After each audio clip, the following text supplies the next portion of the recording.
m'appelle Michael Pires, alias J. Rodriguez.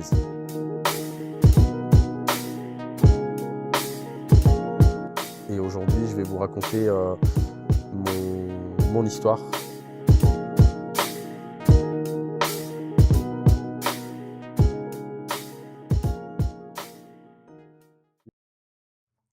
Avant de poursuivre sur la suite de la série, on a changé de décor. Donc, bienvenue au studio Rimshot à Chartres, où on va tourner ce chapitre 3.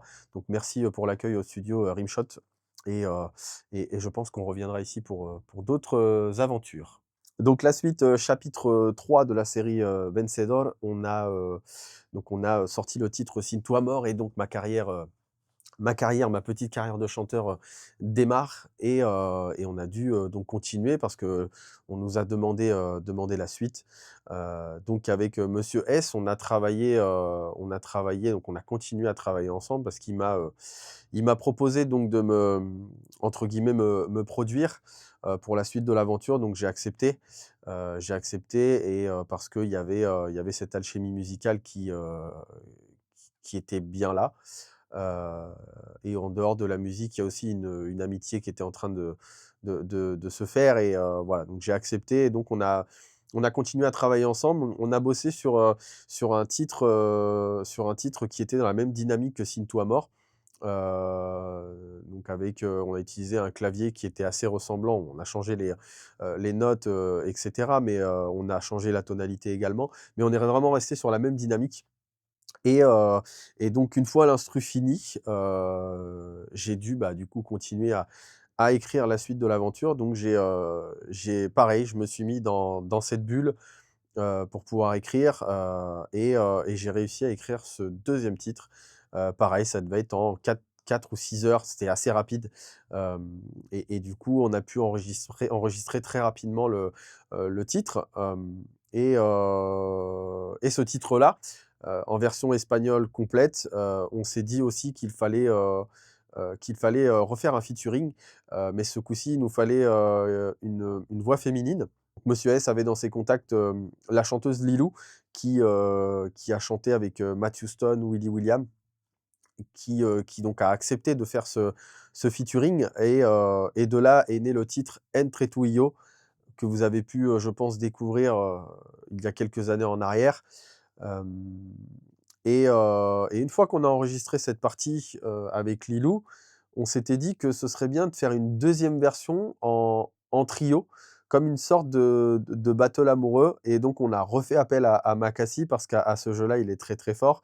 Et du coup, la version numéro 2 est sortie peu de temps après, et du coup, voilà, il y a eu 2 versions. On a envoyé ce titre aux maisons de disques. Le premier titre, comme je le disais auparavant, on l'a signé chez Scorpio Music, et on a eu l'immense chance de pouvoir signer également ce deuxième titre, mais ce coup-ci chez Play2. Et ça a été, pour moi, incroyable, de démarrer une carrière dans la musique et de pouvoir signer en 2 coups, 2 titres. C'était juste hallucinant, et vraiment, j'étais vraiment heureux parce que c'était vraiment comment dire? La finalité de ce travail, et le fait de pouvoir signer ces 2 titres en maison de disque, c'était juste fabuleux. Une fois le titre signé, la maison de disques nous a demandé de tourner le clip. Donc c'est à nouveau Monsieur S qui s'en est chargé. Donc le clip a été financé par la maison de disques, et c'est Monsieur S qui s'est occupé du tournage. Donc il a racheté encore du nouveau matériel pour pouvoir évoluer dans ce cadre-là.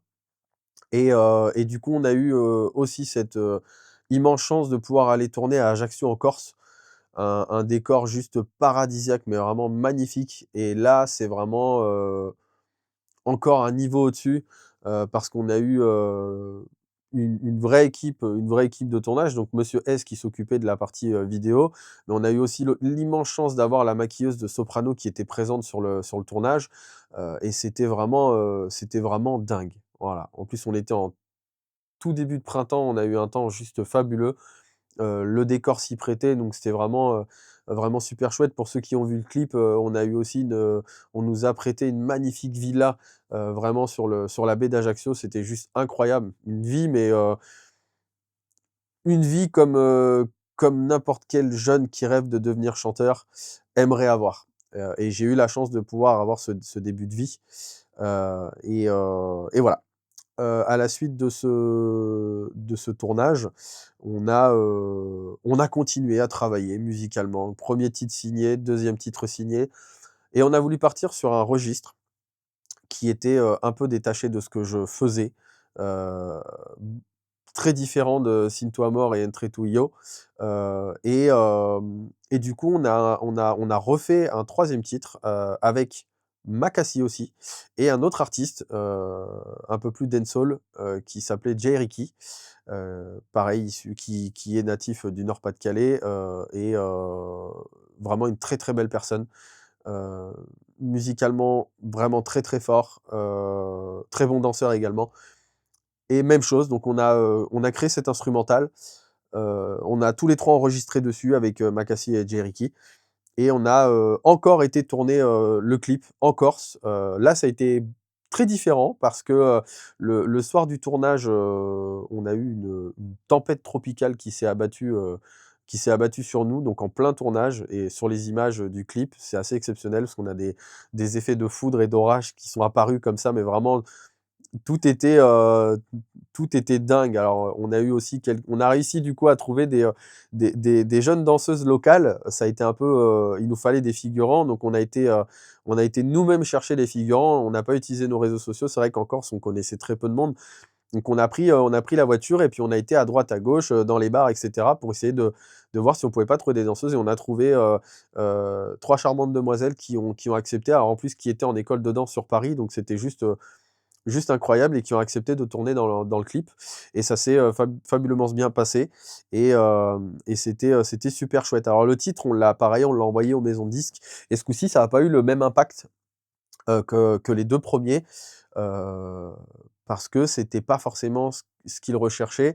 Donc là, on a eu cette petite cassure qui a fait que, on baisse pas les bras, mais on se dit: «Tiens, c'est peut-être pas dans ce registre-là, qu'il faut continuer, sur lequel il faut continuer d'avancer», et effectivement, ça a été surprenant. Mais ça nous a pas empêché de continuer à travailler. À la suite de ça, on a, en parallèle, sorti un piano-voix avec Monsieur S.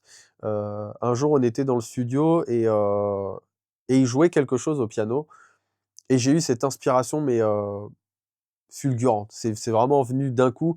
Il jouait et le texte venait naturellement, et c'est de là qu'est né le titre, Soy lo que soy, qui est sorti pour la Saint-Valentin. Alors de quelle année, je pourrais plus vous dire, mais on l'a sorti à ce moment-là, et c'était vraiment de l'instantané.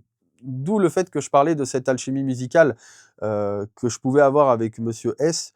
Hem, C'était vraiment un automatisme, et on se comprenait musicalement. Ça a fait un peu le même effet que j'ai eu avec Marquito, mais c'était encore différent sur le style, sur la façon de faire, et cetera. J'ai vraiment eu beaucoup de chance de travailler avec Marquito, et j'ai aussi eu énormément de chance de pouvoir travailler avec Monsieur S, qui m'a appris aussi énormément de choses. Lui avait déjà une carrière dans la musique, auparavant. Il travaillait déjà avec beaucoup de monde. Il a travaillé avec Willy William, avec le collectif Métissé, avec, Lilou, et en fait, il avait cette expérience qui faisait qu'effectivement, ça m'a apporté beaucoup de choses.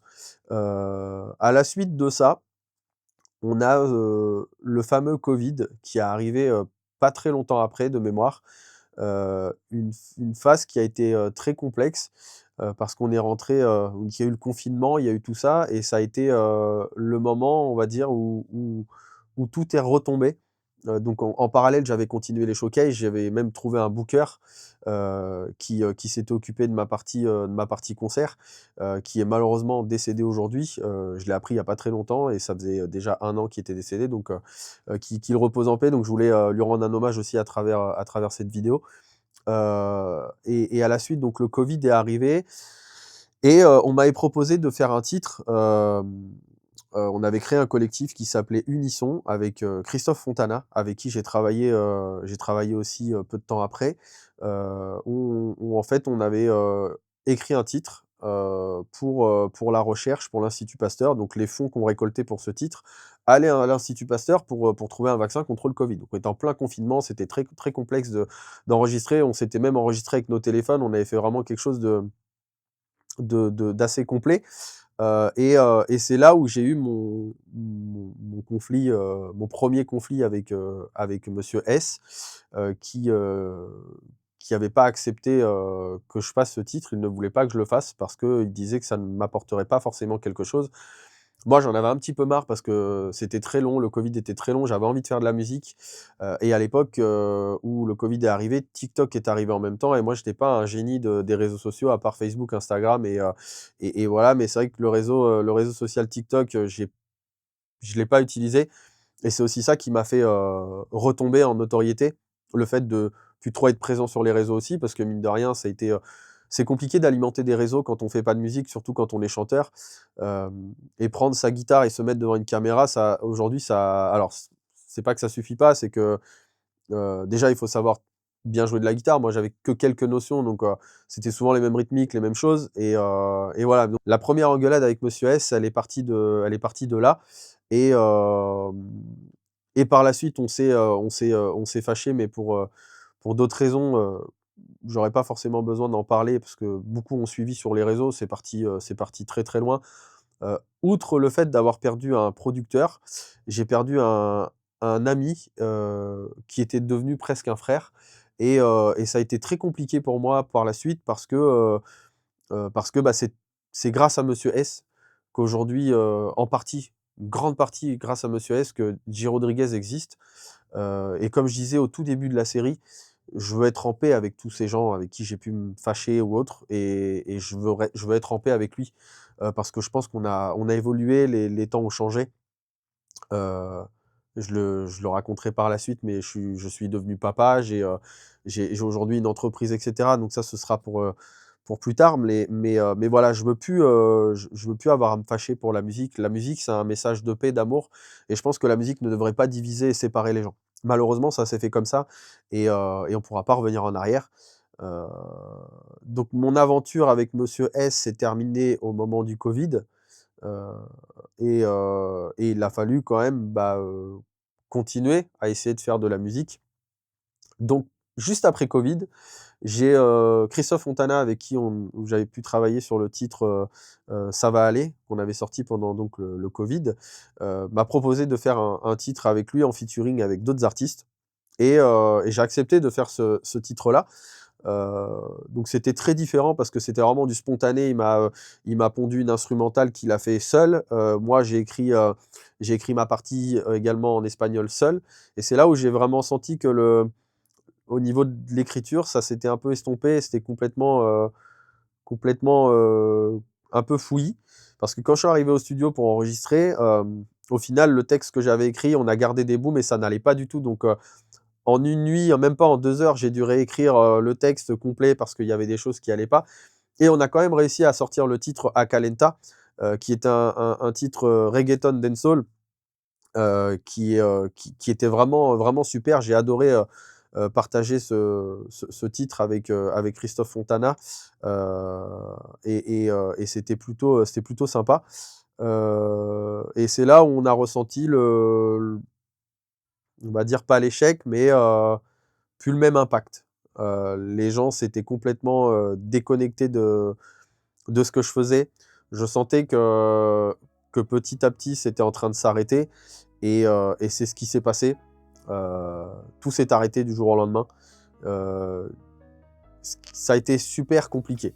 Quand on est sur un décollage de carrière musicale, passage en radio, signature en maison de disque et qu'on voit vraiment les voyants retomber et là on se dit: «Mais qu'est-ce qui se passe?»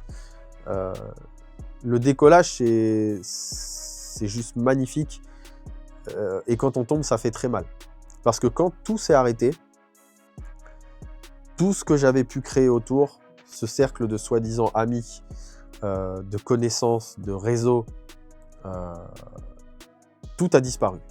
Tout a disparu à part une poignée de personnes. Mais quand je dis une poignée, c'est une poignée. Heu, Ils sont toujours à mes côtés aujourd'hui, heu, notamment 2 personnes, un que j'ai connu plus tard, mais qui est d'ailleurs derrière cette caméra, et Chelero qui lui a toujours été présent, même quand, je faisais plus rien. Heu, il a été là pour me pousser et aujourd'hui ce qui est cool, c'est que Thibaut le fait aussi. Et c'est juste top d'avoir des personnes comme ça autour de soi qui nous permettent de rebondir. Mais ça a été compliqué parce que des gens qu'on pensait nos amis, qui nous ont accompagnés sur plein de choses, je pense, je pourrais citer des noms, mais ça a pas d'intérêt, et qui aujourd'hui, au vu de mon retour, parce que je l'annonce pas directement comme ça, mais les requins, comme on dit dans ce milieu, sont en train de revenir en voyant ce qui se passe. Heu, je reçois des messages sur les réseaux, des gens qui prennent des nouvelles alors que ça fait 6 ans que je n'en ai pas. Heu, c'est c'est incompréhensible. Mais voilà, c'est la partie la plus dure, c'est de perdre tous ces gens autour, des gens avec qui, j'avais l'habitude d'aller boire des verres à droite à gauche parce que, je les voyais comme des amis. Quand tout s'est arrêté: «Bah, salut, tu fais quoi? Ça te dit on aille boire?» «Ah bah non, là je peux pas, je suis pas dispo, et vraiment ça a été la partie la plus compliquée, ça a été de se retrouver tout seul, ou plus ou moins tout seul pendant très longtemps. Heu, ça a été vraiment la partie, la plus compliquée. Dans toute cette carrière musicale, j'ai rencontré énormément de personnes. J'ai fait vraiment des choses, heu, que j'aurais jamais pensé faire. J'ai eu des opportunités, de malade. J'ai chanté au Festi Night, qui était, une des plus grosses soirées, du monde de la nuit, sur Bordeaux. J'ai rencontré énormément de monde. Heu, ce soir-là, ça a été une soirée magique. J'ai rencontré Pascal le grand frère, le collectif Métissé, Eva Queen, La Fouine. Il y avait énormément d'artistes. J'ai croisé vraiment, vraiment beaucoup, beaucoup, beaucoup de monde. J'ai eu la chance avec Monsieur S d'être invité, à l'Olympia, pour le concert du collectif Métissé. J'ai eu la chance de rencontrer Michael Jones qui était juste, the artist. C'est juste dingue de pouvoir serrer la main à des gens comme ça. Charlie et Lulu qui ont bercé mon enfance avec le Hit Machine. J'essaye de me remémorer. Adil Rami, Amel Bent, c'est des gens que j'ai pu croiser, sur des concerts. Je pense à l'Olympia à Lille, alors c'est pas au Zénith de Lille, pardon, pour une association. J'ai rencontré Willy William, qui a posé une guitare sur Entre Tu y Yo. C'est juste, des choses que je me rappellerai toute ma vie. J'ai croisé aussi beaucoup de monde, musicalement, et qui m'ont permis d'évoluer parce qu'il y a eu cette carrière musicale, mais à côté de ça, il y a eu aussi beaucoup de travail. Il y a beaucoup de personnes que j'ai pas citées, mais heu, ils me viennent en tête comme ça. Je pense à Stéphanie Lochin qui a été ma première photographe, Romain Ultrax, qui pareil, m'a suivi depuis Miguel Lopez. On a pu échanger il y a pas très longtemps parce qu'il m'a envoyé un message en me disant, salut Loulou, j'ai vu ta série, écoute, c'est dingue, continue», enfin voilà. Et je pense à tous ces gens-là. Il y a eu Zachary, je pense à aussi Antoine Marais avec qui j'ai fait de la musique. On avait créé un duo qui s'appelait les Hugues Paffrey à l'époque. Bref, c'était des vidéos hilarantes. On a pu faire quelques concerts, quelques festivals, mais vraiment des personnes qui musicalement m'ont apporté énormément et que je n'oublierai jamais, que je n'oublierai jamais.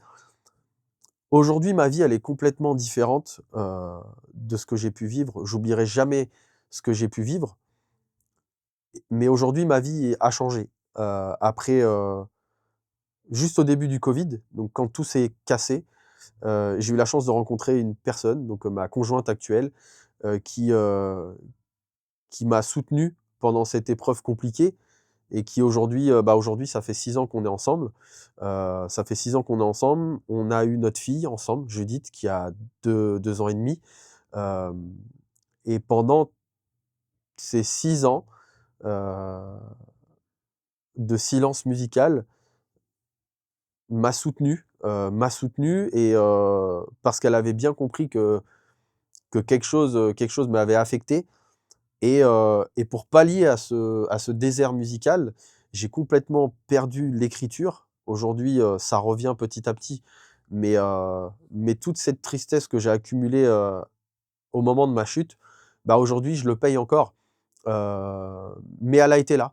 Elle a été là et c'est grâce à elle, et à ma fille et à mon entourage qui m'ont soutenu dans cette épreuve qu'aujourd'hui je suis encore là. J'ai, j'ai continué donc après le covid dans le nettoyage. J'ai eu des hauts, des bas et il y a 3 ans, j'ai décidé de créer ma propre société de nettoyage et aujourd'hui je suis toujours chanteur de salle de bain, on va dire ça comme ça. Je regarde Thibaut qui est à ma droite parce que c'est assez rigolo. Mais je suis aussi, chef d'entreprise, je suis papa, je suis aussi, futur mari. Donc voilà, il y a mon train de vie est complètement différent d'avant et je suis super heureux de vivre ce que je vis aujourd'hui. J'ai eu ce déclic il y a pas très longtemps, il y a même il y a bien 1 an, j'ai rencontré Thibaut plus, on va dire plus spontanément, en dehors de ce côté, on va entre guillemets, tu m'en voudras pas, heu, vendeur de magasins d'instruments de musique, vendeur d'instruments de musique et moi client. On a passé ce cap-là et on est venu à discuter, de plus en plus, musique. Tchelero est toujours là, on va en parler juste après. Heu, Thibaut est arrivé il y a 1 an, en me disant: «Bah, tiens, ce serait cool qu'on monte un groupe, tu me diras si je me trompe dans le parcours. Ce serait bien qu'on fasse un truc» et voilà. Donc initialement, il m'avait proposé de faire un peu de musique, comme ça et un jour, il me dit: «Bah, écoute, j'ai réuni quelques icos et ce serait cool de faire un groupe». Et donc on a fait des répètes, j'ai retrouvé des musiciens avec qui j'ai pu jouer mes toutes premières fois. Je pense à Thomas qui m'avait fait faire ma toute première scène, à l'Élan, alors c'est même pas, c'était au Marceau, en centre-ville de Chartres, qui m'avait permis de chanter pour la toute première fois devant mon public. Je devais avoir 16 ans et heu et j'ai rencontré d'autres artistes. Mais Thibaut, lui, est arrivé en me disant: «Écoute, on va faire ça, on va faire ça». Le groupe n'a pas abouti, on a dû arrêter parce que ça n'a abouti à rien. On s'est fait une expérience, on a kiffé, c'était cool, et avec Thibaut, et Tchelero, on s'est dit: «Bah, pourquoi pas relancer J Rodriguez». Ça a été une décision, complexe parce que j'ai annoncé officiellement la fin de ma carrière il y a 2 ans. J'ai mis beaucoup de temps avant de l'annoncer sur les réseaux sociaux. J'ai continué pendant ces 6 ans j'ai dû faire 1 ou 2 covers, à balancer 2 3 vidéos que j'avais d'avant, et j'avais fait un cover, avec Tchelero, on avait fait une reprise de Mati Gomez, Yo no sé, qui est sorti sur les réseaux sociaux, que j'avais du coup sorti sur TikTok, parce que je me suis enfin mis à TikTok. Ça a été très compliqué, ça a été une étape, mais voilà. Ce titre-là je l'ai partagé sur Instagram en identifiant l'artiste. Donc, on a repris le remix de Mati Gomez et Nicky Jam, qui est mon artiste reggaeton préféré. Hem et l'artiste même, Mati Gomez, m'a commenté ma story en me félicitant de cette version et l'a partagé sur ses réseaux sociaux. Premier déclic. Premier déclic qui me dit: «En fin de compte, tu peut-être réellement ta place». Et redown. Vraiment une retombée, bah, non, en fait, ça sert à rien. Ça a été très complexe et Thibaut donc est arrivé on et il m'a dit: «Bah, on va relancer J Rodriguez» et j'ai dit: «OK».